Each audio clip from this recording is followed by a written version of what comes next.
Hello everyone, welcome to study IQ. Study IQ के इस video में मैं अप्रैल के आखिरी जो 10 दिन हैं, 31 अप्रैल से 30 अप्रैल, उसको मैंने दो पार्ट में डिवाइड कर लिया है। क्योंकि वो 10 दिन का समय हो जाता है तो क्वेश्चंस बहुत ज़्यादा हो जाते हैं, टोटल 200 क्वेश्चन हो जाते हैं। तो इसमें मैं लाया हूँ भाग एक, यानी कि 22 से 25 अप्रैल। इसमें 4 दिन के मल्टीपल चॉइस क्वेश्चन कवर किए हैं, 22, 23, 24 और 25। टोटल क्वेश्चन है 100। और आप मुझे अगर फेसबुक पर फॉलो करना चाहते हैं तो आपको इस लिंक पर जाना होगा, facebook.com/गौरव गर्ग एजुकेशन। और हमारे जो पेन ड्राइव कोर्सेज हैं, इस वक्त एसएससी सीजीएल के लिए सबसे ज़्यादा हमारा जो पेन ड्राइव कोर्स है वो सेल हो रहा है, बेस्ट सेलर कोर्स है हमारा।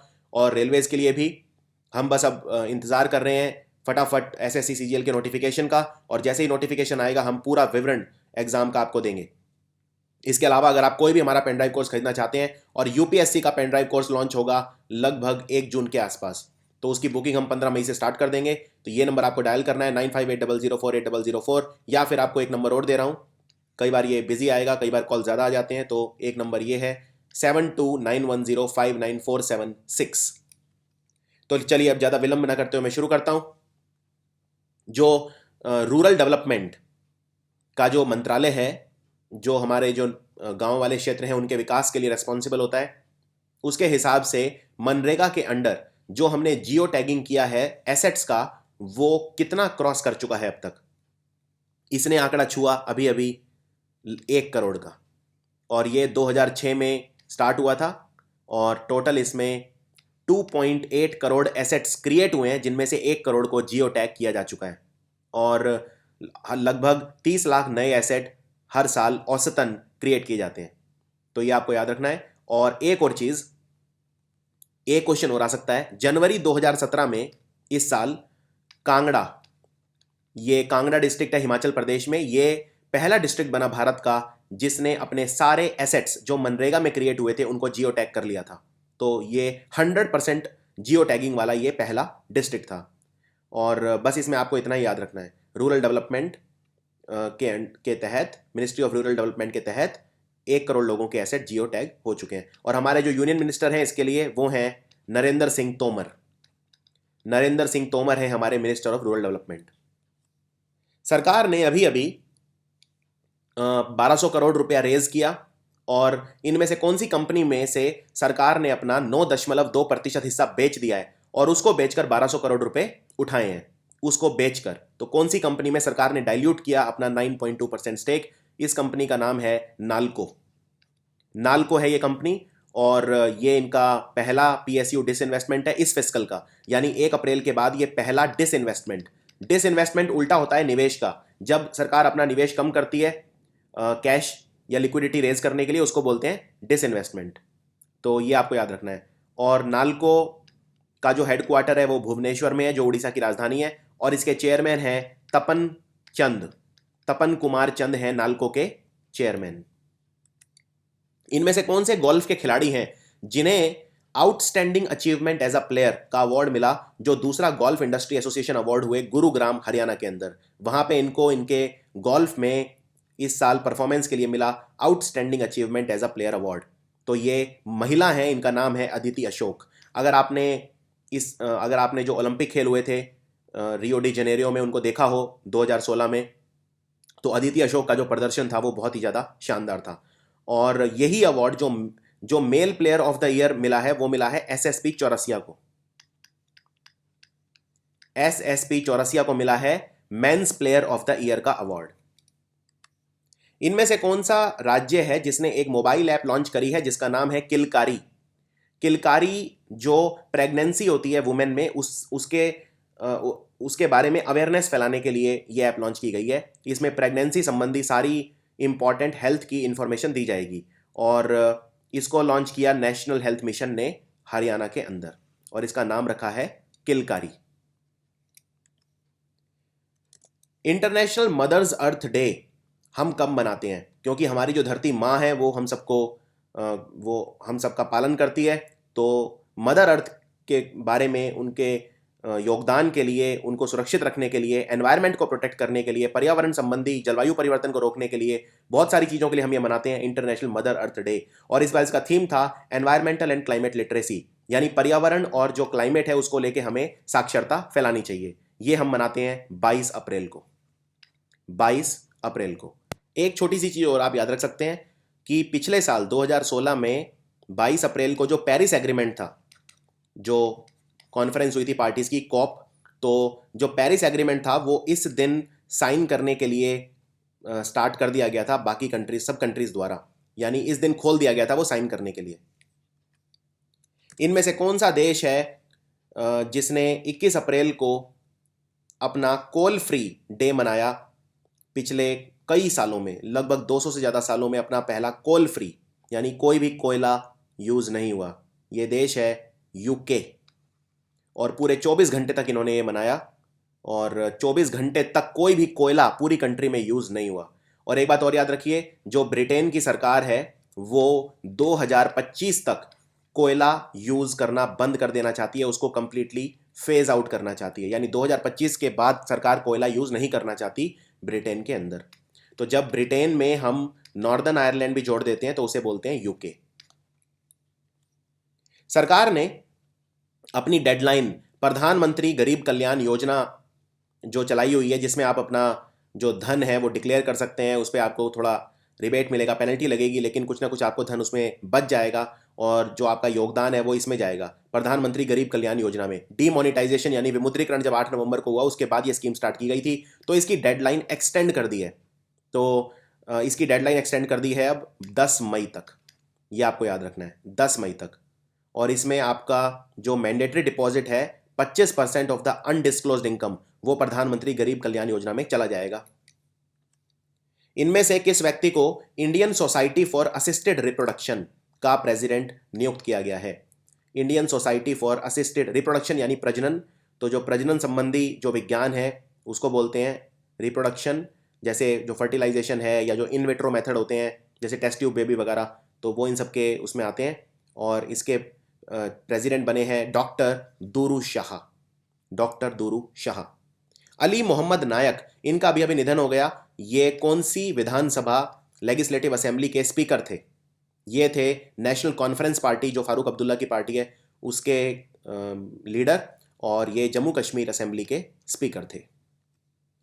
इंडिया पोस्ट ने अभी अभी कोमेमोरेटिव स्टैंप निकाली है जिनमें किसकी गंध आती है, यानी जो डाक टिकट होती है वो लॉन्च करी है भारतीय डाक ने। और ये डाक टिकट अलग है क्योंकि इसमें खुशबू भी आती है। तो इसमें किस चीज़ की खुशबू आती है? इसमें कॉफ़ी की खुशबू आती है। और ये डाक टिकट कॉस्टली है, 100 रुपये की एक डाक टिकट। और ये दुनिया की जो पहली ऐसी डाक टिकट थी वो भूटान ने की थी 1973 में। और भारत की पहली 2006 में थी ऐसी डाक टिकट जिसमें से किसी चीज़ की सुगंध आती थी, और वो 15 रुपये की थी, उसमें जो चंदन है उसकी खुशबू आती थी, सैंडलवुड। और हमारे याद रखिए जो मिनिस्टर ऑफ स्टेट है फॉर कम्युनिकेशन वो है मनोज सिन्हा, और हमारी जो कॉमर्स एंड इंडस्ट्री मिनिस्टर है वो है निर्मला सीतारमन। भारत की मिलिट्री स्पेंडिंग जो है वो 55.9 बिलियन थी 2016 में, Stockholm International Peace Research Institute के हिसाब से, जिसे शॉर्ट में बोलते हैं सिप्री। और ये इंस्टीट्यूट है स्टॉकहोम में, जो स्वीडन की राजधानी है। यानी हम अपनी सेना पे खर्च करते हैं हर साल 55.9 बिलियन। तो हम दुनिया में कौन से नंबर पे सबसे ज़्यादा खर्च करते हैं, ये बताइए? हम दुनिया में सबसे ज़्यादा नंबर पे खर्च करते हैं 5वें नंबर पे। तो टॉप 3 आपसे पूछेंगे तो पहले नंबर पे अमेरिका है, वो खर्च करता है हर साल 611 बिलियन डॉलर, यानी हमारे से लगभग आप कह सकते हैं 12 से 13 गुना। और दूसरे नंबर पे चाइना है, वो खर्च करता है 215 बिलियन डॉलर। और तीसरे नंबर पे रशिया, लगभग 69 बिलियन डॉलर। और भारत की जो ग्रोथ है वो बढ़ी है, हमारा जो खर्चा है सेना पे वो 8.5% ग्रो किया 2016 में 2015 के मुकाबले। India displace which country to become world second largest LPG importer? हम जो एलपीजी गैस है जिसके सिलेंडर होते हैं, लिक्विफाइड पेट्रोलियम गैस, हम यूज़ करते हैं आइसोब्यूटेन। ज़्यादातर भारत में आइसोब्यूटेन यूज़ की जाती है। तो कई जगह प्रोपेन आइसोब्यूटेन को मिक्स भी किया जाता है, लेकिन जनरली आइसोब्यूटेन हम ज़्यादा यूज़ करते हैं। तो भारत दूसरे नंबर पे एलपीजी गैस खरीदने वाला देश बन गया है। पहले दूसरे नंबर पे कौन था? तो यानी हमने किस देश को हटाकर दूसरा स्थान हासिल किया। अब हम जो एलपीजी गैस है वो आयात करते हैं दूसरे नंबर पे सबसे ज़्यादा। पहले नंबर पे करता है सबसे ज़्यादा आयात चाइना, और दूसरे नंबर पे करता था जापान, और अब हम आ गए हैं, तो जापान अब हो गया तीसरे नंबर पे और इंडिया हो गया है दूसरे नंबर पे। तो भारत का जो आयात है 23% बढ़ गया 2016-2017 के अंदर, यानी 1 अप्रैल 2016 से 31 मार्च 2017 तक हमने जो एलपीजी आयात करी वो 23% उसमें वृद्धि हुई।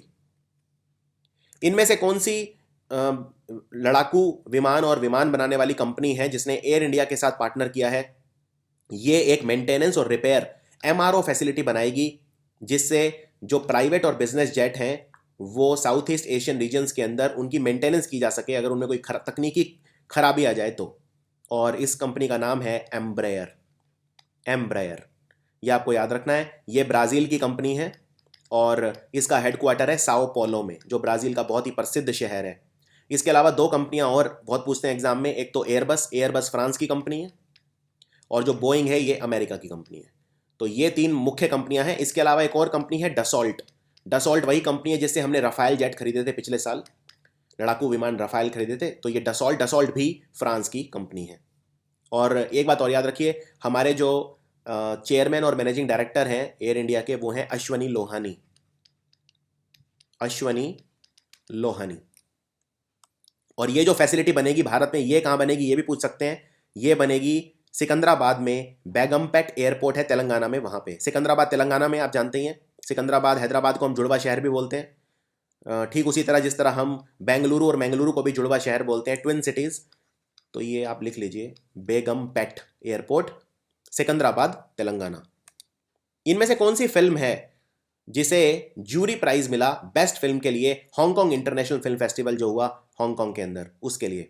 तो ये फिल्म डायरेक्ट करी है अमित मसूरकर ने, अमित मसूरकर, और इस फिल्म का नाम है न्यूटन।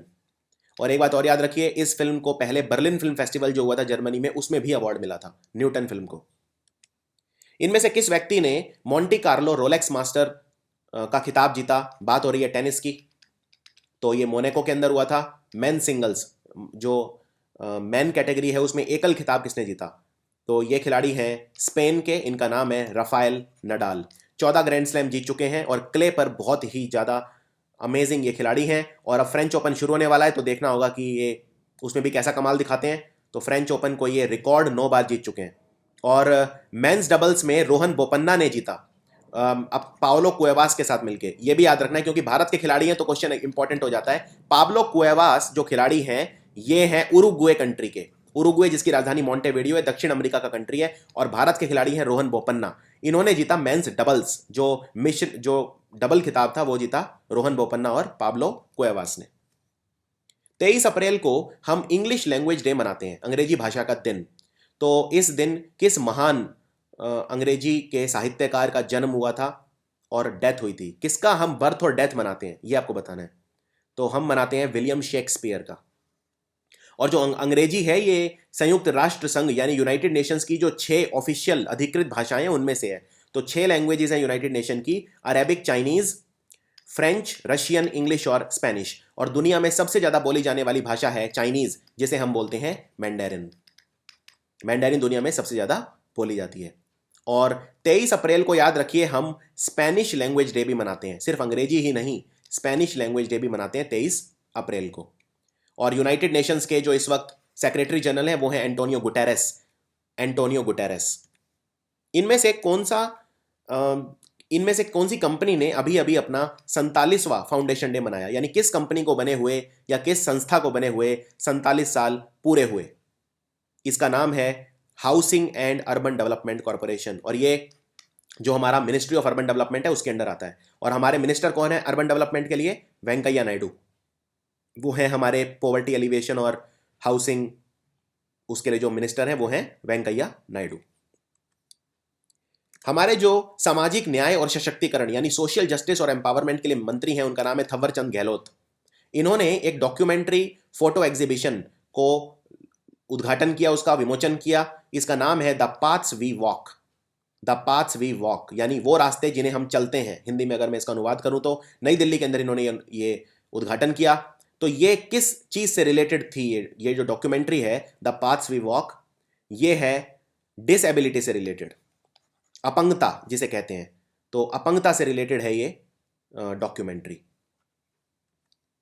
भारतीय जल सेना ने अभी अभी अपनी एक जॉइंट एक्सरसाइज करी फ्रेंच नेवी के साथ मेडिटेरेनियन समुद्र के अंदर। तो मेडिटेरेनियन जो समुंदर है अफ्रीका और यूरोप के बीच में आता है, मेडिटेरेनियन समुंदर। इसके अंदर फ्रांस की और भारत की जो जल सेनाएं हैं उन्होंने आपस में प्रैक्टिस करी। इसका नाम क्या है? इसका नाम इन्होंने रखा वरुण। वरुण। और भी बहुत सारी हम एक्सरसाइज करते हैं। ये वाली जो एक्सरसाइज है ये हम सन 2000 से कर रहे हैं। इसमें हमारे बहुत सारे शिप हैं जिन्होंने हिस्सा लिया, जैसे आईएनएस आदित्य, आईएनएस त्रिशूल वगैरह इत्यादि। और फ्रांस में अभी इलेक्शन चल रहे हैं, तो आखिरी जो 2 कैंडिडेट बचे हैं वो हैं ला पेन जो महिला हैं फार राइट, और इनके खिलाफ इमैनुअल मैक्रोन। तो ये दोनों इनमें से कोई बनेगा अगला फ्रांस का राष्ट्रपति। और इंद्र जो करते हैं हम, ये रशिया के साथ करते हैं, ये आप याद रख सकते हैं। इनमें से कौन सी री इंश्योरेंस कंपनी है जिसने, जो भारत की पहली कंपनी बनी जिसने अपना ऑफिस खोला गिफ्ट सिटी में? गिफ्ट सिटी बोलते हैं Gujarat international finance tech city को। तो पहली कंपनी बनी जीआईसी री insurance, general insurance corporation of India. इसका हेडक्वार्टर है मुंबई में, और इसके चेयरमैन हैं एलिस वैद्यन। जीआईसी के चेयरमैन हैं एलिस वैद्यन, और गुजरात के जो मुख्यमंत्री हैं वो हैं Vijay Rupani. North east India का सबसे बड़ा सूचना प्रौद्योगिकी हब यानी इंफॉर्मेशन टेक्नोलॉजी हब कहां पे अभी अभी इनॉग्रेट हुआ? इस राज्य के मुख्यमंत्री हैं माणिक सरकार। तो ये राज्य है त्रिपुरा, जिसकी राजधानी है अगरतला। 50 करोड़ रुपए की लागत से ये बना है। 101 साल के बूढ़े ये एथलीट हैं भारत के। इन्होंने 100 मीटर की रेस हुई न्यूजीलैंड के अंदर वर्ल्ड मास्टर्स गेम्स में, उसमें गोल्ड मेडल जीत लिया। 101 साल की इनकी उम्र है। तो इनका क्या नाम है? इनका नाम है मन कौर, और ये एकमात्र 100 से ज्यादा उम्र के खिलाड़ी थे जिन्होंने हिस्सा लिया। 100 मीटर की रेस इन्होंने 74 सेकंड में पूरी कर ली। 74 सेकंड में।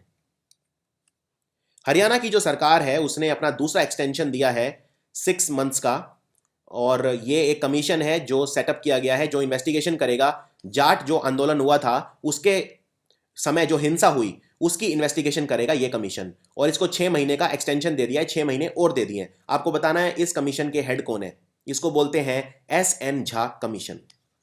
और टोटल जब जाट आंदोलन हुआ था तो 82 से ज्यादा कंप्लेन आई थी हिंसा की। और एक और चीज, एक क्वेश्चन और पूछ सकते हैं। इसमें कमेटी भी बैठी थी जिसका नाम है प्रकाश सिंह कमेटी। प्रकाश सिंह कमेटी इसलिए बिठाई गई थी कि वो ये चेक करे कि जाट आंदोलन के वक्त जो ऑफिसर्स हैं उनका क्या रोल था, यानी कहीं जो पुलिस वर्दी में थे कहीं वही तो इस हिंसा को भड़का नहीं रहे थे। इसके लिए थी प्रकाश सिंह कमेटी। सरकार ने सॉवरन गोल्ड बॉन्ड्स 2017-2018 सीरीज 1 ये 24 तारीख को इशू करी है। तो ये कितने पीरियड के लिए इशू करी है?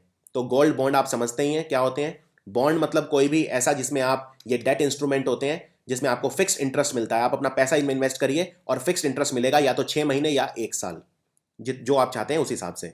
तो इसके लिए जो ये गोल्ड बॉन्ड इशू करें 8 साल के लिए किए हैं, 8 ईयर्स।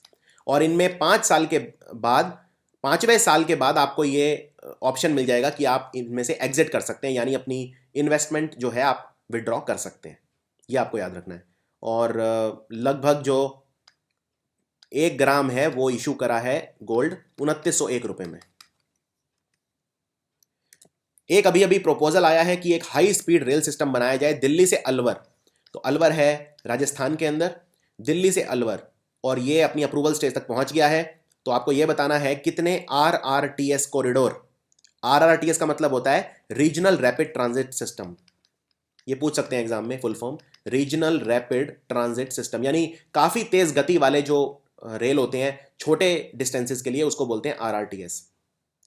कितने RRTS आइडेंटिफाई कर लिए गए हैं? ये इसको बोलते हैं इंटीग्रेटेड ट्रांसपोर्टेशन प्लान 2032, यानी 2032 तक कितने RRTS बनाए जाएंगे। इनका टोटल नंबर है 8, और ये 8 एक साथ नहीं बनाए जाएंगे, इनमें से 3 को प्रायोरिटी दी गई है। 3 पहले बनाए जाएंगे, जैसे दिल्ली से अलवर, दिल्ली से मेरठ और दिल्ली से पानीपत। और इसके अलावा 5 और हैं, दिल्ली से बरौद, हापुड़, खुर्जा, पलवल और रोहतक। तो आज के लिए आपका पहला सवाल, हापुड़ कौन से राज्य के अंदर है? कमेंट्स में लिख के बताइए Hapur. Ministry of external affair ने एक नई सुविधा शुरू करी है जिससे आप अगर इस भाषा के अंदर पासपोर्ट अप्लाई करना चाहते हैं तो आप ऑनलाइन कर सकते हैं। कौन सी भाषा है ये? तो ये भाषा है हिंदी। पहले आप पासपोर्ट अप्लाई करना होता था तो passport.gov.in वेबसाइट पे जाते थे और अप्लाई करते थे, लेकिन सिर्फ इंग्लिश में कर सकते थे। अब आप हिंदी में भी कर सकते हैं। तो ये आपको याद रखना है, ये अभी स्टार्ट हुआ है। और प्रधानमंत्री जो हमारे राष्ट्रपति हैं प्रणब मुखर्जी, उन्होंने जो रिकमेंडेशन थे वो मान लिए और अब आप हिंदी में भी अप्लाई कर सकते हैं। इनमें से किस व्यक्ति को उत्तर प्रदेश का डीजीपी बना दिया गया है? तो डीजीपी सबसे ऊंचा पद होता है किसी भी आईपीएस अधिकारी का किसी स्टेट के अंदर, तो डायरेक्टर जनरल ऑफ पुलिस, इनका नाम है सुलखान सिंह। और ये रिप्लेस किसको करेंगे? जावेद अहमद को। इससे पहले जो अखिलेश सरकार के वक्त डीजीपी थे वो थे जावेद अहमद। केंद्र ने अपने डिपार्टमेंट्स और प्राइवेट एजेंसीज को इनमें से क्या चीज, कितने साल की उम्र के लिए चीज अडॉप्ट करने को कहा है? कहने का मतलब अब अगर इतनी उम्र वाला व्यक्ति है तो वो सीनियर सिटीजन होगा। और ये इसलिए कहा गया है क्योंकि पहले जो सीनियर सिटीजन था उसकी कोई डेफिनेशन नहीं थी कि वो इतने ईयर तक था, उसमें बहुत सारी मैनिपुलेशन होती थी। एक जनरल एज थी पहले, जैसे जो अभी जो एज रखी है वो है 60 ईयर। अगर 60 ईयर उससे ज़्यादा का व्यक्ति है तो वो फिर सीनियर सिटीजन होगा। और एयर इंडिया ने अपनी जो रिवाइज की है minimum age limit senior citizen के लिए, वो पहले 63 थी एयर इंडिया की, अब 60 कर दी है। लेकिन बहुत सारे डिपार्टमेंट ऐसे हैं जिनमें सीनियर सिटीजन बोल के लोग बेवजह जो लाभ है वो उठा लेते हैं। तो एज है 60 ईयर्स। ये सारे प्राइवेट एजेंसीज को कह दिया है सेंटर ने, और डिपार्टमेंट्स को भी बोल दिया है। तो सारे डिपार्टमेंट को अब अपनी सीनियर सिटीजन्स की जो एज है वो 60 रखनी पड़ेगी। फ्री चार्ज इनमें से कौन सी कंपनी के साथ मर्ज हो सकता है? अभी ये अपनी एडवांस स्टेज में है, बस मर्ज होने ही वाला है। तो दो ये मोबाइल वॉलेट है, एक फ्री चार्ज और एक ये, तो दोनों के अंदर पैसा लगाया है सिक्वा कैपिटल ने। तो फ्री चार्ज जो है इसके सीईओ हैं Jason Kothari. Free charge company के सीईओ हैं जेसन कोठारी। और मोबीक्विक जो कंपनी है उसके साथ ये मर्ज हो रहा है। मोबीक्विक कंपनी के जो सीईओ हैं वो हैं बिपिन प्रीत सिंह, और इसका हेडक्वार्टर है गुरुग्राम के अंदर। और फ्री चार्ज कंपनी का हेडक्वार्टर है मुंबई के अंदर। हरियाणा के मुख्यमंत्री मनोहर लाल खट्टर, उन्होंने फरीदाबाद के अंदर कौन सा शहर है जिसे बलरामगढ़ जिसका नाम रखा जाएगा? फरीदाबाद के अंदर जो बल्लमगढ़ है, तो बल्लमगढ़ का नाम अब हो जाएगा बलरामगढ़। जिस तरह गुड़गांव का नाम पलट के गुरुग्राम हो गया था, बल्लभगढ़ का नाम अब बलरामगढ़ रख दिया जाएगा। यह अनाउंस करा है मनोहर लाल खट्टर ने। और हरियाणा के जो गवर्नर हैं वो हैं Kaptan Singh Solanki. Next question, Lionel Messi जो खिलाड़ी हैं इन्होंने अभी अभी अपना 500वां गोल मारा ला लीगा के अंदर। ला लीगा बोलते हैं स्पेन की जो फुटबॉल लीग है उसे। 500वां गोल इन्होंने कौन से क्लब के लिए मारा? कौन से क्लब के लिए खेलते हैं लियोनल मेसी? इनका क्लब है बार्सिलोना, जो स्पेन के कैटालुनिया रीजन का क्लब है। और इन्होंने गोल मारा अपने मुख्य प्रतिद्वंदी रियल मैड्रिड के साथ, रियल मैड्रिड के खिलाफ। रियल मैड्रिड और बार्सिलोना का जब मैच होता है उसे कहा जाता है एल क्लासिको। और मेसी की जो कंट्री है वो है अर्जेंटीना। ये याद रखिए, अर्जेंटीना के खिलाड़ी हैं। इनमें से भारत का पहला अंडर वाटर मेट्रो टनल ये कौन से राज्य में बन रहा है? ये भारत का पहला पानी के नीचे वाला मेट्रो का सुरंग है और इसका निर्माण अभी स्टार्ट हो गया है। इसी तरह से एक आपको कमेंट्स में लिख के बताना है, छेनानी सुरंग अभी अभी कहाँ पे बनी है? ये भी आप कमेंट्स में लिख के बताइए, in which state has Chenani tunnel being made. तो ये वाला जो अंडर वाटर मेट्रो टनल है ये बना है वेस्ट बंगाल के अंदर, और हुगली नदी में ये बना है, हावड़ा को जोड़ेगा कोलकाता से। और हुगली नदी के किनारे 520 मीटर लंबा ये टनल है, ये आपको याद रखना है। हावड़ा स्टेशन को सॉल्ट लेक सेक्टर 5 के साथ जोड़ेगा। अगर बिल्कुल प्रिसाइज इंफॉर्मेशन चाहते हैं तो हावड़ा स्टेशन को सॉल्ट लेक सेक्टर 5 के साथ। वो इंडियन वुमेन क्रिकेटर कौन है जिन्हें उन्हें सम्मानित करने के लिए आजीवन सदस्यता दे दी है मैरिल बॉर्न क्रिकेट क्लब ने? मैरिल बॉर्न क्रिकेट क्लब ने कौन सी भारतीय महिला क्रिकेटर को दी है? इन क्रिकेटर को हम लेडी गावस्कर भी कहते हैं। इनका नाम है संध्या अग्रवाल। और 9 महिलाएं हैं जिन्हें ये मैरिल बॉर्न क्रिकेट क्लब की ऑनरेरी लाइफ मेंबरशिप दी गई है। और भारत की तरफ से पहली थी अंजुम चोपड़ा, जो भारतीय टीम की कप्तान भी थी। अंजुम चोपड़ा पहली फीमेल क्रिकेटर थी जिन्हें यह सम्मान मिला था। इनमें से कौन सी इंश्योरेंस कंपनी है जिसने 2 नए स्कीम स्टार्ट करे हैं? एक का नाम है आधारशिला मतलब होता है नींव, और दूसरा है आधार स्तंभ। तो 2 स्कीम स्टार्ट करे हैं। कंपनी का नाम है LIC, जो भारत की सबसे बड़ी कंपनी है इंश्योरेंस की, और LIC के चेयरमैन है VK शर्मा। एक बात याद रखिए, इन दोनों स्कीम्स के लिए अब आधार कार्ड जरूरी होगा। आधारशिला जो स्कीम है ये है महिलाओं के लिए, और जो आधार स्तंभ है ये है मेन के लिए। तो आधार स्तंभ है मैन के लिए और आधारशिला है महिलाओं के लिए।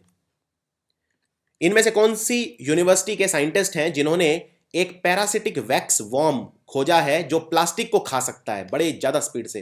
कहने का मतलब आप जानते हैं कि जो प्लास्टिक है वो आज सबसे बड़ी समस्या है हमारे सामने, क्योंकि प्लास्टिक जो है वो नॉन बायोडिग्रेडेबल है, यानी इसका कोई जीवाश्म नहीं बनता है। ये जो मिट्टी वगैरह में मिलता नहीं है, प्लास्टिक वैसे का वैसा ही रहता है। तो प्लास्टिक को एक खास तरह के कीड़े खाएंगे, और ये कीड़े कौन सी यूनिवर्सिटी के साइंटिस्ट ने बनाए हैं? ये बनाए हैं यूनिवर्सिटी ऑफ कैम्ब्रिज के साइंटिस्ट ने। तो याद रखिए, और ये 12 घंटों में 92 मिलीग्राम प्लास्टिक खा सकते हैं, 92 मिलीग्राम प्लास्टिक। भारतीय रेलवेज ने लॉन्च करी उदय एक्सप्रेस। ये एक स्पेशल क्लास सर्विस है जो ओवरनाइट जर्नी के लिए है हाई डिमांड रूट्स पे। तो उदय की फुल फॉर्म बताइए। उदय की फुल फॉर्म है उत्कृष्ट डबल डेकर एसी यात्री। उत्कृष्ट डबल डेकर एसी यात्री। और आज जब 27 अप्रैल है, जब मैं वीडियो रिकॉर्ड कर रहा हूं, तो उड़ान स्कीम भी स्टार्ट हो गई है। उड़े देश का आम नागरिक।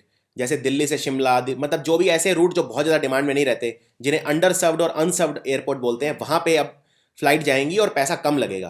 तो वो स्कीम है उड़ान, और ये है उदय। और एक उदय स्कीम वो भी है जो बिजली पावर कंपनी वाली स्कीम है, उदय योजना, जो उज्ज्वल डिस्कॉम अश्योरेंस योजना। तो उसके साथ आपको इसको कंफ्यूज नहीं करना है, उज्ज्वल डिस्कॉम अश्योरेंस योजना।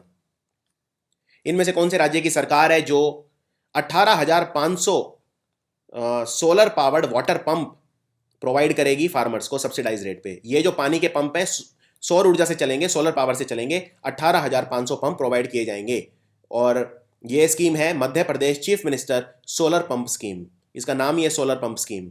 तो ये स्टार्ट करिए मध्य प्रदेश के मुख्यमंत्री शिवराज सिंह चौहान ने। सरकार इनमें से कितना परसेंट जो ग्रॉस सोन एरिया है वो क्रॉप इंश्योरेंस स्कीम के अंदर लाना चाहती है 2017-2018 सीजन के अंदर? यानी क्रॉप इंश्योरेंस, अगर इस एरिया में क्रॉप जो है वो खराब हो जाए तो उसका बीमा होगा। तो कृषि बीमा के जो स्कीम्स हैं विभिन्न, उनके अंदर लाना चाहती है। कितना एरिया है कल्टिवेबल एरिया? तो ये एरिया है 40%, 40%। और पिछले साल ये था 26.28% जो इंश्योर किया गया था। अब इसको बढ़ा के करना चाहती है 40% इस साल। और इसमें दो स्कीम है मुख्यतः जो काम कर रही हैं। एक तो है restructured weather based crop insurance scheme, और दूसरी है प्रधानमंत्री फसल बीमा योजना।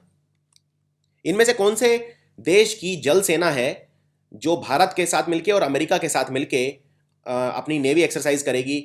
मालाबार, जो जुलाई में होगी बे ऑफ बंगाल में। तो ये चाइना को डराने के लिए हर साल करते हैं भारत, जापान और यूएस। इसका नाम है मालाबार एक्सरसाइज। तो आंसर है जापान। और ये बहुत ही ज़्यादा इंपॉर्टेंट है ये एक्सरसाइज, क्योंकि ये साउथ चाइना सी को दिमाग में रख के की जाती है, और इंडियन ओशियन जिसमें चाइना अब अपना इन्फ्लुएंस एक्सर्ट कर रहा है उसको काउंटर करने के लिए की जाती है। तो ये जो एक्सरसाइज है ये चाइना इससे बहुत ज़्यादा डरता है। इसका नाम है मालाबार एक्सरसाइज। गुजरात का जो पर्यटन विभाग है, गुजरात टूरिज्म डेवलपमेंट सोसाइटी, वो एक इनमें से प्रधानमंत्री का जो बचपन का घर है उसे म्यूजियम बना देना चाहती है। तो प्रधानमंत्री का जो बचपन का घर है वो कहाँ पर है? तो वो है वडनगर में, वडनगर। और इसके अलावा वो एक वडनगर मोधेरा पतन, ये हेरिटेज टूरिस्ट सर्किट भी बनाना चाहती है जिसमें लगभग 100 करोड़ रुपए का खर्चा आएगा। तो ये आपको याद रखना है। और जो वडनगर का रेलवे स्टेशन है ये वही रेलवे स्टेशन है जहां पे नरेंद्र मोदी जी चाय बेचा करते थे। यामीन रशीद, इनका अभी अभी निधन हो गया। ये एक मशहूर मानवाधिकारों के लिए लड़ते थे, सिविल एक्टिविस्ट थे, फ्री स्पीच के लिए लड़ते थे। इनका अभी अभी निधन हो गया। तो ये कहाँ के थे? ये थे मालदीव्स के। मालदीव्स की राजधानी है माले, और यहाँ की करेंसी है मालदीवियन रुफिया। 25 अप्रैल को WHO एक दिन मनाता है। वो किस चीज़ के लिए मनाएगा? तो हर साल मनाया जाता है ये वर्ल्ड मलेरिया डे। मलेरिया को ख़त्म करने के लिए मनाया जाता है। और इस बार इसका थीम था मलेरिया प्रिवेंशन, यानी मलेरिया की रोकथाम। Malaria prevention, let's close the gap. Gap को बंद करते हैं, लेट्स क्लोज द गैप। और एक बात याद रखिए, 2000 से लेके 2015 तक, इन 15 सालों में 17 देश ऐसे हैं जिन्होंने मलेरिया को ख़त्म कर दिया जड़ से।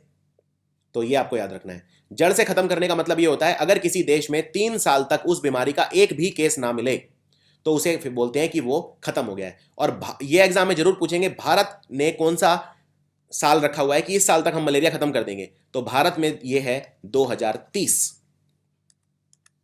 भारतीय वायुसेना ने अति शक्तिशाली Su-30 MKI फाइटर एयरक्राफ्ट अपने 221 स्क्वाड्रन में शामिल कर लिए।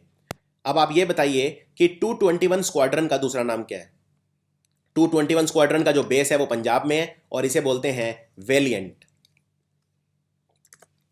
इनमें से भारत के कौन से शॉटपुट के खिलाड़ी हैं जिन्होंने गोल्ड मेडल जीता एशियन ग्रां प्री एथलेटिक्स मीट की पहली लेग में? ये जिनुआ में हुई थी, चाइना के अंदर। ये है भारत के शॉटपुट फेंकने वाले खिलाड़ी। तो इनका नाम है मनप्रीत कौर। मनप्रीत कौर। और आपसे 3-4 खिलाड़ी और हैं जो पूछ सकते हैं। एक खिलाड़ी है टिंटू लूका, ओलंपिक्स में भी गए थे टिंटू लूका। टिंटू लूका महिला हैं और इन्होंने सिल्वर मेडल जीता है लैप रेस में। इसके अलावा नीरज चोपड़ा, जेवलिन थ्रो के लिए बहुत फेमस खिलाड़ी हैं भारत के नीरज चोपड़ा, इन्होंने भी सिल्वर जीता है। और ड्यूटी चंद तो आपको पता ही है, 100 मीटर की रेस में इन्होंने, महिला हैं ये, इन्होंने ब्रॉन्ज जीता। और एक और खिलाड़ी आपसे पूछ सकते हैं, वो हैं जिन्होंने ब्रॉन्ज जीता शॉटपुट में ही, उनका नाम है ओम प्रकाश। अब आपके लिए आज का तीसरा सवाल, ये लिख के बताइए कमेंट में कि जो मैन जो शॉटपुट फेंकते हैं उसका वजन कितना होता है? जो गोला फेंको प्रतियोगिता होती है उसमें इस गोले का, शॉटपुट का वेट कितना होता है? TERI, TERI energy and resource institute बोलते हैं जिसे। तो इसका जो इनोवेटिव फाइनेंस फाउंडेशन है और 3 वे स्टे कंपनी, ये बेसिकली 3 हैं, एक तो टेरी और एक इनोवेटिव फाइनेंस फाउंडेशन और एक 3 वे STE। इन्होंने एक MOU साइन किया है मिलके। किस चीज़ की टेक्नोलॉजी ये मिलके तकनीक का विकास करेंगे? ये तीनों मिलके विकास करेंगे वेस्ट मैनेजमेंट का। जो आजकल सबसे बड़ा जो चैलेंज है हमारे सामने वो है वेस्ट मैनेजमेंट। और टेरी के जो डायरेक्टर हैं वो आपसे पूछ सकते हैं, उनका नाम है अजय माथुर। ईरान ने एक एग्रीमेंट साइन किया है, इनका एक रिएक्टर है जिसको बोलते हैं अराक हैवी वाटर रिएक्टर, उसको रीडिजाइन करने के लिए। ये किस कंट्री के साथ किया है? ये वियना के अंदर साइन किया इन्होंने, जो ऑस्ट्रिया की राजधानी है, और देश है चाइना। चाइना करेगा डिजाइन इनका, इनका जो ये अराक हैवी वाटर रिएक्टर है। और ईरान है जो, उसके प्रेसिडेंट है हसन रूहानी। हसन रूहानी। जो ईरान है हमारे लिए बहुत इंपॉर्टेंट है। हम यहाँ पे छबार पोर्ट बना रहे हैं जो पाकिस्तान के ग्वादर पोर्ट को काउंटर करेगा, जो चाइना का डोमिनेटेड है ग्वादर। तो छबार पोर्ट हम बना रहे हैं ईरान के अंदर, और ईरान के प्रेसिडेंट हैं हसन रूहानी। और ईरान की जो करेंसी है वो है रियाल। और जो चाइना है इसके प्रेसिडेंट हैं शी जिनपिंग, और इसकी राजधानी है बीजिंग। इनमें से कौन से राज्य के वन विभाग ने एक MOU साइन किया है इंडियन रेलवेज के साथ? तो अब इंडियन रेलवेज मदद करेगा इस राज्य की ग्रीन कवर बढ़ाने के लिए, यानी इस राज्य को और ज़्यादा हरित करने के लिए, पेड़ लगाने के लिए। तो ये राज्य है महाराष्ट्र। महाराष्ट्र। और जो रेलवे लाइन है उनके आसपास भी पेड़ लगाए जाएंगे। महाराष्ट्र के मुख्यमंत्री हैं देवेंद्र फडणवीस। भारत की पहली और सबसे लंबी रोपवे ये कंस्ट्रक्ट की जा रही है मुंबई पोर्ट ट्रस्ट द्वारा। कहां से कहां तक बन रही है ये रोपवे? रोपवे होता है उड़न खटोला, जिसपे आप बैठ के विहंगम दृश्यों का नज़ारा ले सकते हैं। तो ये भारत की सबसे लंबी है और 8 किलोमीटर लंबी है ये। इससे 40 आपको मिनट लगेंगे सेवरी से एलिफेंटा आइलैंड तक जाने के लिए। सेवरी से एलिफेंटा आइलैंड।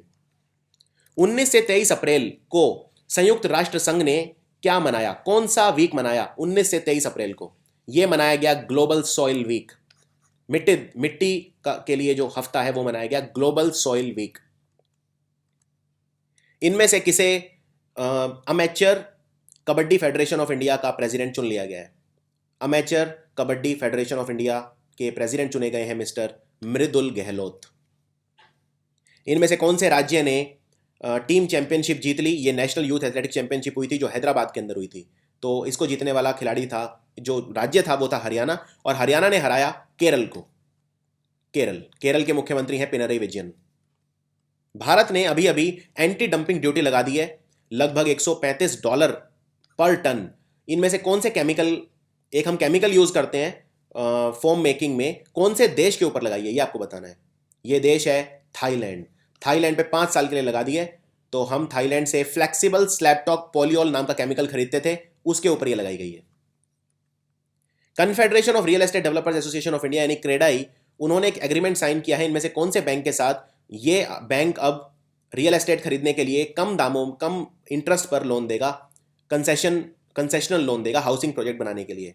तो जिस बैंक के साथ इन्होंने करार किया है वो है state bank of India, SBI। 6 bank के साथ ये मर्ज हो रहा है, भारतीय महिला बैंक और इसके 5 एसोसिएट बैंक, और 3 साल के लिए एग्रीमेंट ये साइन हुआ है। तो क्रेडई के जो प्रेसिडेंट हैं वो हैं जाक्से शाह, JAXAY, जाक्से शाह, और SBI की चेयरमैन है अरुंधति भट्टाचार्य। इनमें से कौन से राज्य ने एक वेलफेयर बोर्ड लॉन्च करा है ट्रांसजेंडर पर्सन्स के लिए? जो ट्रांसजेंडर पर्सन होते हैं, ये वो होते हैं जैसे कोई मेल है अगर वो फीमेल में कन्वर्ट हो गया है, या मेल है फीमेल की तरह बिहेव करता है, उन सबको बोलते हैं ट्रांसजेंडर। और कोई फीमेल है वो मेल, विपरीत लिंग व्यवहार उत्सुक, जो दूसरे लिंग की तरह व्यवहार करना चाहता है। तो इसके लिए इनके विकास के लिए, उत्थान के लिए वेलफेयर बोर्ड लॉन्च करा है इस राज्य ने, आंध्र प्रदेश, और इसका इन्होंने नाम रखा है Andhra Pradesh हिजड़ा transgender welfare board. एक बात और, आंध्र प्रदेश ऐसा वेलफेयर बोर्ड लॉन्च करने वाला चौथा राज्य बना है। तो आंध्र प्रदेश से पहले इस तरह का जो वेलफेयर बोर्ड है ट्रांसजेंडर के लिए, वो लॉन्च करा तमिलनाडु ने, केरल ने, वेस्ट बंगाल ने। तो आंध्र प्रदेश बना चौथा राज्य। यूनेस्को का वर्ल्ड बुक और कॉपीराइट डे 23 अप्रैल को मनाया गया। तो इनमें से कौन सा कंट्री है जिसे वर्ल्ड बुक कैपिटल 2017 के लिए घोषित किया गया? तो ये कंट्री है गिनी, और 2018 के लिए होगी एथेंस शहर जो होगा वर्ल्ड बुक कैपिटल। इस साल के लिए था गिनी, और ये 1995 में स्टार्ट किया था यूनेस्को ने। UNESCO United Nation Educational, Scientific and Cultural Organization है, जिसका हेडक्वार्टर पेरिस के अंदर है। जो गिनी है इसकी कैपिटल है कोनाक्री। इनमें से इस बार ये कंट्री है और अगली बार ये एथेंस को किया गया है जो ग्रीस की राजधानी है। साइंटिस्ट ने अभी अभी नए तरह के जो वाइट कलर के सफ़ेद कोशिकाएं हैं रक्त की, वो खोजी हैं, जिन्हें बोलते हैं डेंड्राइटिक सेल्स और मोनोसाइट्स। इनकी नई तरह की क्लास खोजी है, यानी डेंड्राइटिक सेल और मोनोसाइट्स के नए तरह के कुछ प्रकार खोजे हैं। तो ये रिसर्च कौन से जर्नल में पब्लिश किया गया था? इस जर्नल का नाम है साइंस, और इसमें एक भारतीय भी हैं, 2 भारतीय हैं बल्कि इस टीम में। एक तो है राहुल सतीजा और दूसरे हैं कार्तिक शेखर, वो इस टीम का हिस्सा हैं। इनमें से पपुम पारे डिस्ट्रिक्ट में कौन सा गांव है जो अरुणाचल प्रदेश का पहला डिजिटल गांव बन गया है? इस गांव का नाम है निर्जुली गांव, निर्जुली विलेज 1। और अरुणाचल प्रदेश हमारा सबसे पूर्वी राज्य है। इसके मुख्यमंत्री हैं पेमा खंडू और गवर्नर हैं पद्मनाभा आचार्य। भारत इलेक्ट कर लिया गया है committee for programme and coordination and international narcotics control board में। तो ये कौन से संयुक्त राष्ट्र संघ के ऑर्गन है जिसकी ये सब्सिडरी बॉडीज हैं, यानी शाखाएं हैं एक तरह की? तो ये शाखाएं हैं UN economic and social council की, UN economic and social council की। तो भारत के साथ इसमें 12 देश और हैं और लगभग इसके 50 मेंबर हैं। 50 में से वोटिंग हुई थी तो 49 देशों ने भारत को इसका मेंबर बनने के लिए हाँ बोला था। उत्तर प्रदेश की सरकार सरकारी अस्पतालों में योगा वेलनेस सेंटर खोल रही है। तो कितने डिस्ट्रिक्ट में खोल रही है ये आपको बताना है। तो ये योगी आदित्यनाथ ने किया है कि योगा को बढ़ाने के लिए 40 डिस्ट्रिक्ट के अंदर खोलेगी, और जो बाकी बचे 35 डिस्ट्रिक्ट हैं उनमें सरकार की मदद से बाद में कभी खोले जाएंगे। अभी तो 25 मेडिकल कॉलेज भी बनेंगे अगले 5 सालों के अंदर। इनमें से कौन सा खेल है जिसे 2018 एशियन गेम्स की प्रोग्राम लिस्ट से रिमूव कर दिया गया है? तो एशियन गेम्स होंगे जकार्ता और पलेम्बैंग इंडोनेशिया के अंदर। यह खेल है क्रिकेट, और टोटल 493 इवेंट्स हैं, उनमें से जो नंबर है घटा के 431 कर दिया जाएगा। बहुत सारे खेल हैं जो रिमूव कर दिए गए हैं, जैसे स्केट बोर्डिंग है, सांबो, सर्फिंग, बहुत सारे खेल हैं। इनमें से कौन सी जगह है जहां पे 2017 ट्रैवलर्स चॉइस अवार्ड्स ने जिसे कहा है कि वो बेस्ट डेस्टिनेशन है, यानी घूमने फिरने के लिए जो ट्रैवलर्स की बेस्ट चॉइस है, बेस्ट डेस्टिनेशन है, ट्रिप एडवाइजर ने ये रेटिंग दी है। तो ये है बाली। और अब आपको कमेंट्स में लिख के ये बताना है कि बाली कौन से देश में है। ये है आपका चौथा सवाल आज के लिए। और जो बेस्ट बीच है वो है बाया दो सांचो, ये बीच है ब्राज़ील के अंदर। और बेस्ट होटल है आरिया होटल जो बुदापेस्ट में है, हंगरी के अंदर। बेस्ट एयरलाइंस है एमिरेट्स। अब आप कमेंट्स में लिख के बताइए बाली कहाँ पे है। कन्फेडरेशन ऑफ इंडियन इंडस्ट्री ने अभी अभी 3 एग्रीमेंट साइन किए हैं 3 सिंगापुर यूनिवर्सिटी के साथ, ट्रेनिंग अपॉर्चुनिटी जिनमें स्टूडेंट्स को दी जाएगी। इनमें से वो कौन सी यूनिवर्सिटी नहीं है? तो जो यूनिवर्सिटी नहीं है वो है सिंगापुर इंस्टीट्यूट ऑफ टेक्नोलॉजी। बाकी 3 के साथ साइन किए, Nanyang, National University of Singapore NUS और सिंगापुर मैनेजमेंट यूनिवर्सिटी के साथ। सिंगापुर के जो प्रधानमंत्री हैं वो हैं ली सियान लुंग। ये पूछ सकते हैं इनमें से किस व्यक्ति ने ओलंपिक सिल्वर मेडल जीता था और अभी उनका निधन हो गया है। ओलंपिक सिल्वर मेडल जीतने वाले ये एथलीट थे, यूके से, इनका निधन हो गया। इनका नाम है जर्मेन मैसो। जर्मेन मैसो, इनका एक्सीडेंट हो गया था बाइक पे। पहला भारत और इंडोनेशिया के बीच इंडोनेशिया एनर्जी फोरम अभी अभी कहां पे आयोजित किया गया? यह किया गया इंडोनेशिया की राजधानी जकार्ता के अंदर, जकार्ता में। और इंडोनेशिया की जो मुद्रा है वो है इंडोनेशियन रुपया। पहली फीमेल डॉक्टर इंदौर से हैं, इनको अभी पद्मश्री मिला। आपको इनका नाम बताना है, बहुत ही फेमस है ये डॉक्टर। ये इनको डॉक्टर दीदी भी बोलते हैं। 91 वर्ष की हैं। इनका नाम है भक्ति यादव। भक्ति यादव, जिन्होंने 1 लाख से ज़्यादा जो गरीब महिलाएं हैं उनकी फ्री में ट्रीटमेंट करी है। लगभग 60 साल से ये फ्री में इलाज करती हैं बहुत सारे गरीब लोगों का। भारतीय जल सेना ने अभी अभी अपनी सक्सेसफुल टेस्ट फायरिंग करी C2 लैंड अटैक वर्जन। कौन सी मिसाइल की? कौन सी मिसाइल का सक्सेसफुल टेस्ट वो किया? ये C2 लैंड अटैक वर्जन है। इसका नाम है ब्रह्मोस। और जिस जहाज पे से किया गया उसका नाम है INS तेज। नेपाल के अंदर 5 मधेसी पार्टी हैं, जो बहुत बड़ी पार्टी हैं, मधेसी पार्टीज। ये सारी मिल गई हैं और इन्होंने मिलकर एक पार्टी बना ली है। तो उस नई पार्टी का नाम क्या रखा है? इसका नाम इन्होंने रखा है राष्ट्रीय जनता पार्टी। राष्ट्रीय जनता पार्टी। और मधेसी जो हैं ये 50% पॉपुलेशन है नेपाल की। पाकिस्तान ने अपना जो ग्वादर पोर्ट है उसे चाइनीज कंपनी COPHC को किराए पे दे दिया है। कितने साल के लिए दिया है? COPHC चाइनीज कंपनी है, China overseas port holding company. 40 साल के लिए किराए पे दे दिया है, 40 ईयर्स। और टोटल जो इसमें लागत लगी है पोर्ट को बनने में लगभग $57 बिलियन की लगी है। China Pakistan economic corridor. Cuba ने अभी अभी अपने जो डिप्लोमेटिक टाइज हैं वो 37 साल के बाद कौन से देश से दोबारा शुरू कर दिए? यानी दूतावास बनेगा, जो एम्बेसडर जाएंगे, दोनों के बीच में डिप्लोमेटिक रिलेशन बनेंगे। ये देश है मोरक्को। मोरक्को। मोरक्को की राजधानी है रबात और क्यूबा की है हवाना। वर्ल्ड बैंक की माइग्रेशन और डेवलपमेंट ब्रीफ, ये एक रिपोर्ट है। इसके हिसाब से रेमिटेंसेस कौन से कंट्री ने टॉप किया है? इसका मतलब कौन से देश के लोग हैं जो अपने देश में वापस पैसा सबसे ज़्यादा भेजते हैं। जो दूसरे बाहर काम करते हैं अगर उस देश के लोग, तो वापस अपने देश में काम करके जो पैसा मिलता है वो भेजते हैं। तो ये देश है भारत। नंबर 1 पे है इंडिया, पिछले साल भी इंडिया था। और दूसरे नंबर पे है चाइना। इनमें से किसने डेवलप किया है क्वालिटी मार्क अवार्ड स्कीम, जिससे सेफ्टी, क्वालिटी और हाइजीन को प्रोत्साहन मिल सके? यह किया है नेशनल डेयरी डेवलपमेंट बोर्ड ने, NDDB ने। और इसमें क्वालिटी का जो अवार्ड है वो मिलेगा और वो 3 साल के लिए वैलिड रहेगा। इनमें से किस व्यक्ति को बैडमिंटन एसोसिएशन ऑफ इंडिया का इंटरिम प्रेसिडेंट बना दिया गया है? इनका नाम है हेमंत विश्वास शर्मा। हेमंत विश्वास शर्मा जो असम से हैं, ये बन गए हैं बैडमिंटन एसोसिएशन ऑफ इंडिया के इंटरिम प्रेसिडेंट। इनमें से कौन सा राज्य है जो तेलंगाना के बाद दूसरा राज्य बना जिसने goods and services tax bill को पास कर दिया है? तो ये राज्य है बिहार। बिहार बना है दूसरा राज्य। और 50% से राज्यों से ये बिल पास होना है, यानी 15 स्टेट्स अगर इसे पास कर देंगे तो ये बिल पास हो जाएगा ओवरऑल। इनमें से किस व्यक्ति को भारतीय महिला क्रिकेट टीम का कोच बनाया गया? तो ये सिर्फ नाम याद रखना है। पहले थी पूर्णिमा राव, अब है तुषार अरोठे। तुषार अरोठे। सुमी बैप्टिस्ट चर्च जूने बोटो, ये एशिया का सबसे बड़े चर्चेज में से एक है। ये कौन से स्टेट में खुला है? सुमी बैप्टिस्ट चर्च जूने बोटो, बहुत बड़ा चर्च अभी बना है। ये बना है नागालैंड में। नागालैंड की राजधानी है कोहिमा। इसमें 85,000 लोग एक साथ बैठ सकते हैं। इनमें से नासा के कौन से एस्ट्रोनॉट हैं, कौन से नासा के अंतरिक्ष वैज्ञानिक हैं जिन्होंने रिकॉर्ड बनाया सबसे ज़्यादा अंतरिक्ष में दिन रहने का? तो इन्होंने जेफ विलियम्स का रिकॉर्ड तोड़ दिया। 534 दिन का रिकॉर्ड था उनका। और अब ये है पैगी विट्सन। इनका एक रिकॉर्ड और है। पैगी विट्सन ने सबसे ज़्यादा स्पेस वॉक भी किए हैं। इन्होंने 8 स्पेस वॉक किए हैं।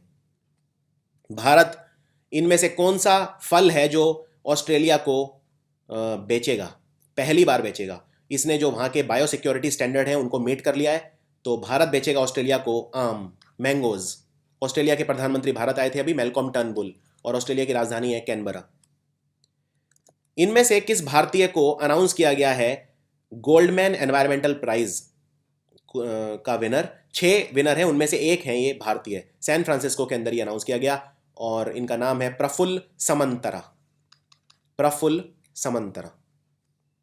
इनमें से कौन सी कंपनी है जो अमेरिका की mortgage BPO company urban fulfilment service LLC UFS को 30 मिलियन में खरीद रही है? तो ये कंपनी है भारत की HCL टेक्नोलॉजी, जिसका हेडक्वार्टर है नोएडा के अंदर। और HCL कंपनी के जो सीईओ हैं वो हैं विजय कुमार, विजय कुमार। नेशनल पंचायती राज दिवस हम किस दिन मनाते हैं? नेशनल पंचायती राज दिवस मनाया जाता है 24 अप्रैल को हर साल, और इस दिन हमने 73rd जो अमेंडमेंट एक्ट 1992 का वो पास किया था, और हमारे जो पंचायती राज के मिनिस्टर हैं वो हैं नरेंद्र सिंह तोमर। केंद्र सरकार ने अभी अभी रिपोर्ट सुप्रीम कोर्ट को सबमिट करी है, उसमें यह कहा गया है कि आधार लाइक यूनिक आइडेंटिफिकेशन जो नंबर है वो किस जानवर के लिए होना चाहिए? तो ये होना चाहिए कैटल के लिए, जैसे गाय वगैरह के लिए ये होना चाहिए, और इसके लिए 148 करोड़ रुपए का धन भी अलॉट किया गया है, जो टैग डालेंगे जानवरों के ऊपर, tag application, tablet, health card वगैरह होंगे। और ये आपको याद रखना है, हमारे जो सुप्रीम कोर्ट के चीफ जस्टिस हैं वो हैं JS कहेर, और JS कहेर और DY चंद्रचूड़ जो न्यायमूर्ति हैं, दोनों का जो बेंच था उनको ये रिपोर्ट सबमिट की है। भारतीय रेलवेज 50 मेगावाट सोलर पावर क्षमता का प्लांट बना रही है, भारतीय रेलवेज बना रही है इसे, 200 करोड़ रुपए का प्लांट है। कहाँ पे बना रही है? ये बनेगा भिलाई में, भिलाई में। इसमें 20% जो कॉस्ट होगी रेलवेज उठाएगा, 80% जो है वो मार्केट से पैसा उठाया जाएगा, यानी डेट उठाई जाएगी। International travel and tourism event Arabian travel market, ये अभी अभी कहाँ पे स्टार्ट हुआ? ये एक अंतर्राष्ट्रीय पर्यटन इवेंट है, ये स्टार्ट हुआ दुबई के अंदर, दुबई। इनमें से किस व्यक्ति को दादा साहेब फाल्के अवार्ड मिला 2016 के लिए? और इनको यह अवार्ड दिया हमारे सूचना प्रसारण मंत्री वेंकैया नायडू ने। इनका नाम है काशीनाथुनी विश्वनाथ, काशीनाथुनी विश्वनाथ। इनमें इनको एक स्वर्ण कमल मिला, यानी गोल्डन लोटस, और 10 लाख रुपए का प्राइज और एक शॉल मिली है। आंध्र प्रदेश के ये हैं, इन्होंने कई सारी मूवीज बनाई हैं। नासा ने सक्सेसफुली लॉन्च करा अपना एक फुटबॉल मैदान जितना बड़ा सुपर प्रेशर गुब्बारा। ये कौन से कंट्री में लॉन्च करा है? इससे अगर कोई कॉस्मिक किरणें हैं जो अंतरिक्ष से आती हैं तो उन्हें डिटेक्ट कर लिया जाएगा, उन्हें उनके बारे में पता चल पाएगा। ये किया इन्होंने न्यूजीलैंड के अंदर, न्यूजीलैंड की राजधानी है Wellington. Reserve bank of India ने अभी अभी एक MOU साइन किया है, supervisory cooperation and exchange of supervisory information. तो इंफॉर्मेशन एक्सचेंज का ये एग्रीमेंट है, कौन से देश के बैंक के साथ किया है? ये इन्होंने किया है बैंक ऑफ गयाना के साथ। गयाना जो वेस्ट इंडीज के अंदर आता है, इसकी राजधानी है जॉर्ज टाउन। अंतर्राष्ट्रीय मुद्रा कोष और वर्ल्ड बैंक, इनको बोलते हैं ब्रेटन वुड्स ट्विंस, दोनों का हेडक्वार्टर वॉशिंगटन में है। तो आपको यह बताना है IMF और वर्ल्ड बैंक ने इनमें से अपनी कौन सी प्लेज है जो ड्रॉप कर दी है, यानी कौन सी शपथ ली थी जिसे अब कैंसिल कर दिया है? यह शपथ है resist all forms of protectionism, resist all forms of protectionism. NITI Aayog ने अभी अभी एक अपना नक्शा दिया है भविष्य के लिए, भारत का जो ट्रांसफॉर्मेशन है वो होगा, और एक विजन डॉक्यूमेंट के थ्रू दिया है। तो कितने साल के लिए दिया है ये दिया इन्होंने 15 साल के लिए। इसमें कई एक्शन प्लान है, 3 ईयर के एक्शन प्लान है। अब आप ये समझ लीजिए कि जो पहले 5 ईयर प्लान होते थे अब वो नहीं रहेंगे, अब रहेगा 7 ईयर स्ट्रेटेजी डॉक्यूमेंट और 3 ईयर एक्शन प्लान। और नीति आयोग के वाइस चेयरमैन है अरविंद पंगरिया। सरकार ने अभी एक फास्ट ट्रैक रेजोल्यूशन प्रोसेस लाने का प्लान किया है इंसॉल्वेंसी और बैंकरप्सी कोड के लिए। तो आपको बताना है इनमें से वो कौन सी कंपनी या संस्था नहीं है जिस पे वो अप्लाई होगा। तो इसमें किस पे अप्लाई नहीं होगा ये आपको बताना है। ये पब्लिक कंपनीज पे अप्लाई नहीं होगा, ये आपको याद रखना है। और इसमें जो इंसॉल्वेंसी प्रोसेस है, यानी अगर कोई दिवालिया हो जाता है, बैंकरप्ट हो जाता है, तो 90 दिन के अंदर पूरा प्रोसेस हो जाना चाहिए। इनमें से कौन सा हॉस्पिटल है जो भारत का पहला सरकारी हॉस्पिटल बना जिसने प्लाक ब्रैकीथेरेपी फैसिलिटी शुरू करी है, जिससे आंखों में होने वाले अगर कोई कैंसर है उसको ठीक किया जा सके? तो ये हॉस्पिटल है एम्स दिल्ली, जो अंसारी नगर में है, दिल्ली में एम्स। अब आप कमेंट्स में लिख के बताइए कि एम्स के डायरेक्टर कौन है? ये है आपका आज के लिए 5वां सवाल।